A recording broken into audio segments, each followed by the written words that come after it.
Compré una casa en ruinas por un precio de risa y descubrí que la antigua chimenea no era chimenea. Era una puerta a un día que no existía en el calendario. Mi nombre es Elías. Y soy un hombre obsesionado con la cronología, el orden y la exactitud documental.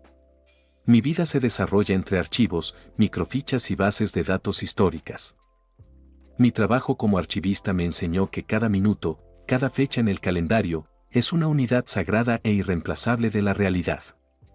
Por eso, mi escepticismo era mi armadura. A mis 30 años, mi ambición era simple: comprar una casa histórica y restaurarla con mis propias manos. Cuando encontré el anuncio de la Casa Thorne, mi mente archivista y mi yo soñador entraron en conflicto.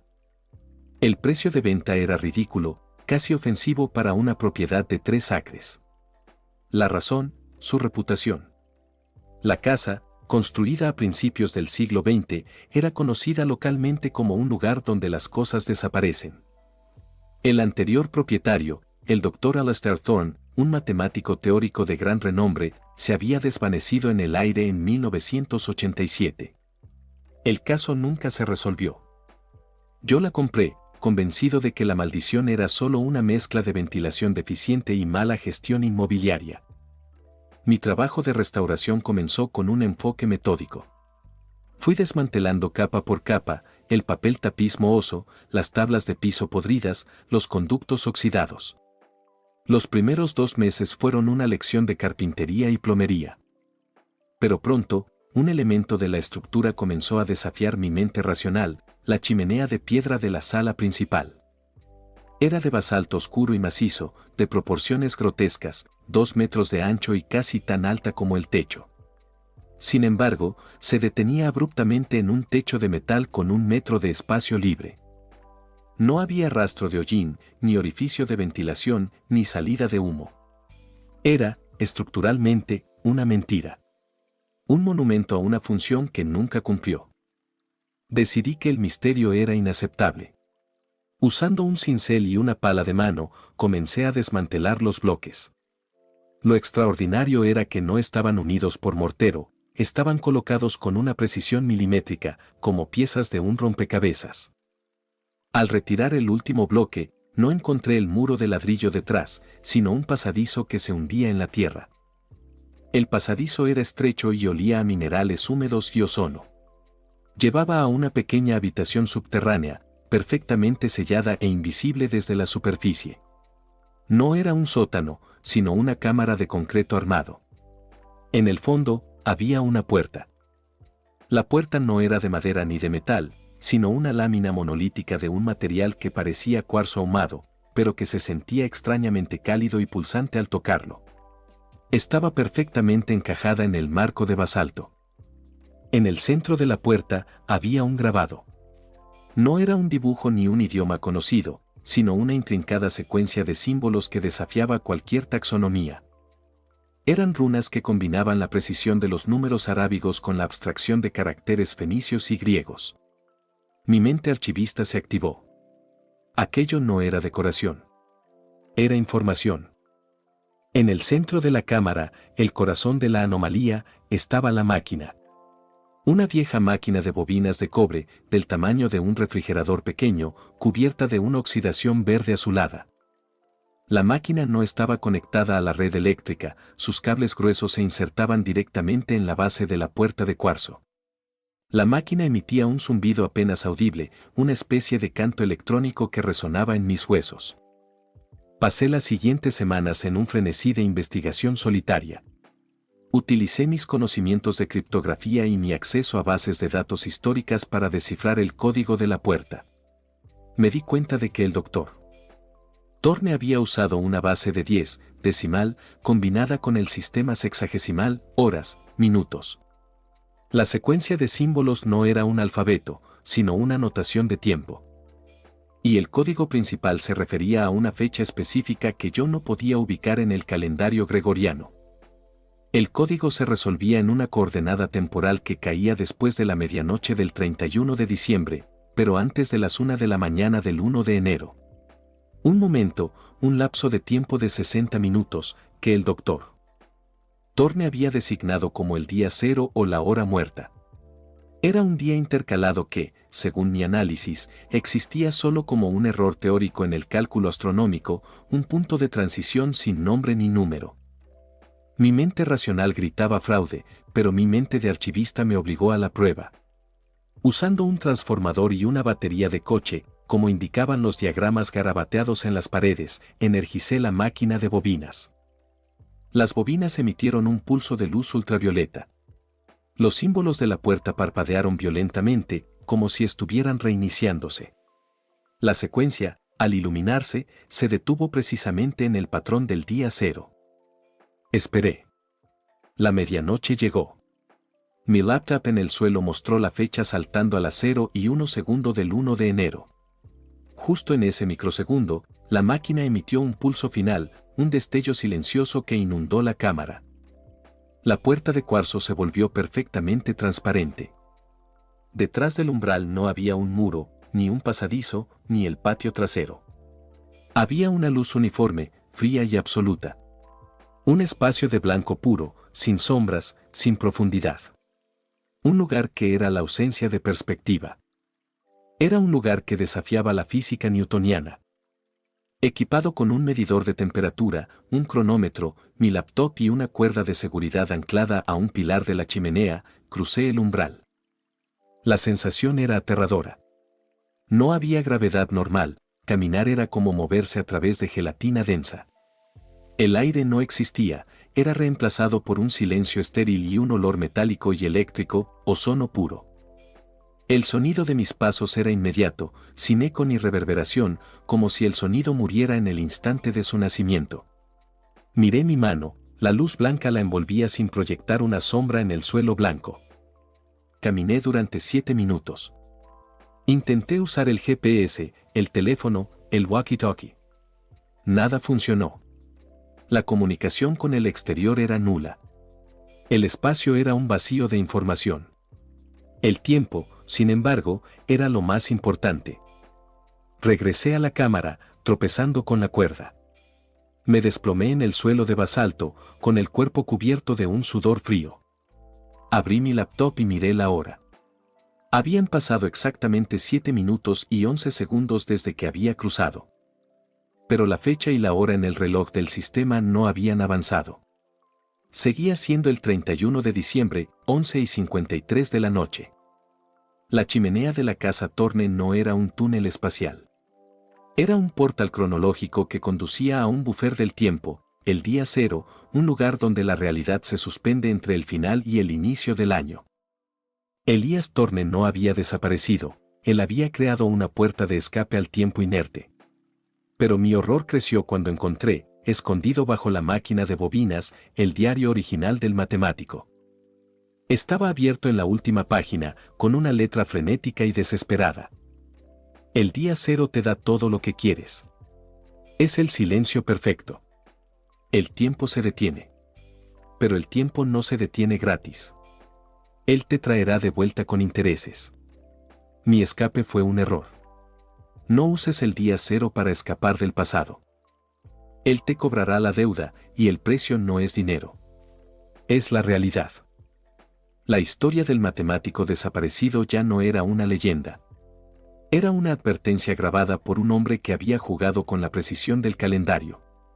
Y yo, el archivista, acababa de abrir la única puerta a la fecha que no debía ser tocada. Parte 2. El uso y la deuda del día cero. Continuación del relato. La advertencia del Dr. Thorne, garabateada en las páginas amarillentas de su diario, resonaba en la cámara de basalto: el día cero te cobrará la deuda, y el precio no es dinero. Es la realidad. Mi mente archivista me decía que cerrara la puerta y sellara la chimenea. Mi ego, el yo que había vivido una vida de escasez y mediocridad, me susurraba que el Dr. Thorne había fracasado porque fue un cobarde. El día cero era un vacío de tiempo, un buffer entre el 31 de diciembre y el 1 de enero. Un lugar donde un minuto fuera del portal equivalía a días dentro. La tentación de usar ese tiempo detenido era irresistible.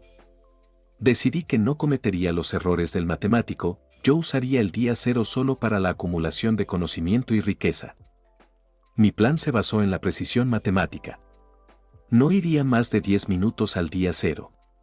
Un viaje de 10 minutos dentro del portal equivalía a días de lectura, práctica y análisis, mientras que fuera, solo se consumiría un parpadeo de tiempo real. Mi primer uso fue para el conocimiento.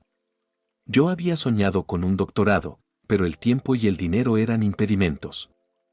En mi primera incursión, pasé 6 horas, equivalentes a solo minutos en el mundo real, en el día cero, sentado en el blanco puro, leyendo y memorizando textos enteros de economía y física teórica. Al regresar, mi capacidad de análisis se había disparado. Mis jefes en el archivo quedaron asombrados por mi repentina genialidad. Mi segundo uso fue para la ganancia financiera. Antes del siguiente día cero, un año después, en la misma medianoche anómala, preparé una estrategia simple. Antes de cruzar, memoricé los resultados de las principales loterías y carreras de caballos de los siguientes 4 días. Luego, crucé al día cero y me senté a esperar que mi yo del futuro me trajera los números ganadores. Al regresar, puse pequeños montos de dinero en juego, asegurando ganancias modestas pero constantes. Rápidamente, me convertí en el hombre más afortunado y brillante de mi ciudad. Compré propiedades, invertí en startups que sabía que triunfarían y terminé mi doctorado en tiempo récord. Reconstruí la casa Thorne con materiales de lujo, asegurando que la chimenea fuera el secreto mejor guardado. Yo no estaba jugando contra la vida, estaba jugando contra el tiempo. Pero la arrogancia es una enfermedad. En mi tercer año de uso del portal, el Dr. Thorne tenía razón, el día cero empezó a cobrar su deuda. El primer síntoma fue la dislocación temporal. Yo salía del día cero y, a veces, mi reloj de mano mostraba las 1 de la mañana del 1 de enero, pero el calendario de pared aún decía 31 de diciembre.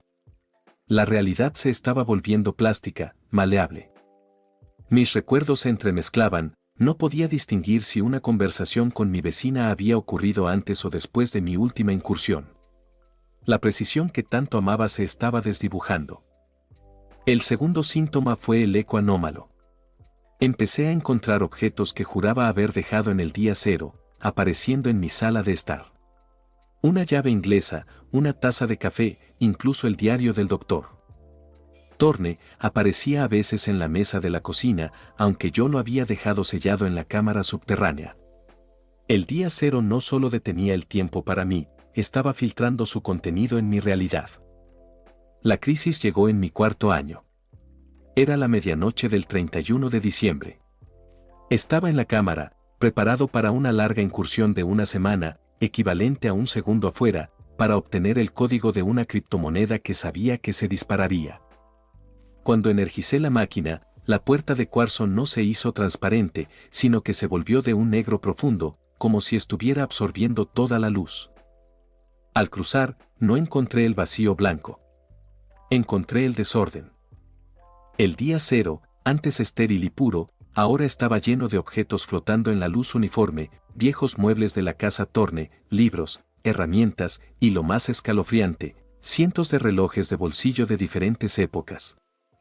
Todos congelados a la misma hora, 12 de la noche, 32 de diciembre. El horror me invadió. El Dr. Thorne no había predicho un castigo, había predicho una saturación. El día cero no era un vacío, era un almacén de tiempo desechado, el lugar al que van los restos de los segundos y minutos que la realidad no necesita, y yo, al usarlo repetidamente, lo estaba sobrecargando. Y luego lo vi. En medio de los restos flotantes, vi una figura. Era el Dr. Alastair Thorne. Estaba flotando en la luz, encorvado, su cuerpo demacrado. No estaba muerto, estaba congelado, atrapado por su propia deuda. Thorne, grité, pero mi voz murió inmediatamente. Me acerqué, temblando. Thorne abrió los ojos, que estaban inyectados en sangre. Su voz no era un sonido, sino un pensamiento proyectado directamente en mi mente: Elías. Ya es tarde. El día cero no da, cobra. Me congeló aquí porque intenté escapar de un error que cometí en 1987. Tú no escapaste de un error. Tú has robado el futuro. Y ahora el día cero quiere su inversión de vuelta. Le pregunté qué quería. El ancla. Necesita un ancla para estabilizar la fuga de la realidad. Cada vez que tú entras y sales, el día cero inyecta la anomalía en tu vida. ¿No lo has notado? Tu pasado está roto. Tu presente está deshilachado.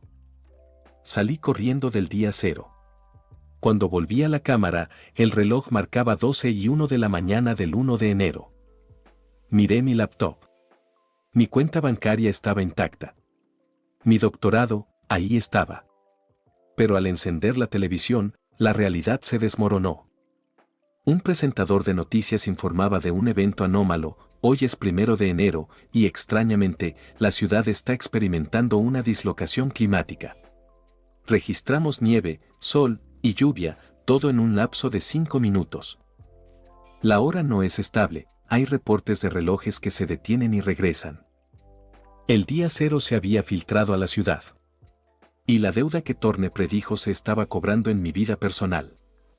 Fui al archivo donde trabajé. La jefa me recibió con una mirada de absoluta confusión. Elías, ¿qué estás haciendo aquí? Tú renunciaste hace 4 años. Te fuiste al día siguiente de la medianoche de Año Nuevo de 2021. Y nunca más supimos de ti. Mi doctorado, mi riqueza, mis inversiones, todo había sido un eco del día cero. Yo había gastado 4 años de mi vida en el portal, creyendo que el tiempo no avanzaba, mientras que, en realidad, sí había avanzado afuera. La máquina no congelaba el tiempo, lo duplicaba, creando una realidad alternativa que se estaba superponiendo a la real. Mis triunfos eran solo burbujas temporales. El precio de la deuda no fue el dinero, fue la pérdida de mi vida. 4 años de oportunidades reales, de conexiones, de vida normal, fueron devorados por un portal egoísta. Regresé a la casa Thorne, derrotado. El doctor Thorne no era un cobarde, era una víctima. Su desaparición había sido su deuda. Él no se había ido, solo estaba atrapado en el buffer. Mi única opción era sellar el portal. La única manera de estabilizar la realidad. Usé todo mi conocimiento archivístico para descifrar el último código del diario de Thorne, la secuencia para el cierre permanente. Al activarla, la máquina de bobinas se sobrecalentó y explotó, liberando una ráfaga de energía de ozono. La puerta de cuarzo se hizo añicos. El día cero desapareció. La realidad se estabilizó de inmediato. Afuera, la nieve cesó. Los relojes empezaron a funcionar. Yo perdí mi riqueza, mi estatus y mi doctorado falso. Volví a ser el archivista modesto, 4 años más viejo y con una casa en ruinas. Pero gané la verdad. Nunca más volví a desear el conocimiento sin el esfuerzo, ni la riqueza sin el riesgo. Y cada 31 de diciembre a medianoche, cierro la chimenea con llave, temiendo el día en que la realidad decida cobrar el último interés de la deuda del día cero, el día en que la línea entre mi vida y el tiempo robado desaparezca por completo. Gracias a todos por escuchar esta historia. Agradecería si se suscriben y dan like, me ayudaría a poder monetizar mi contenido, el cual es mi sueño, y no se olviden de comentar que ayuda a que YouTube me recomiende.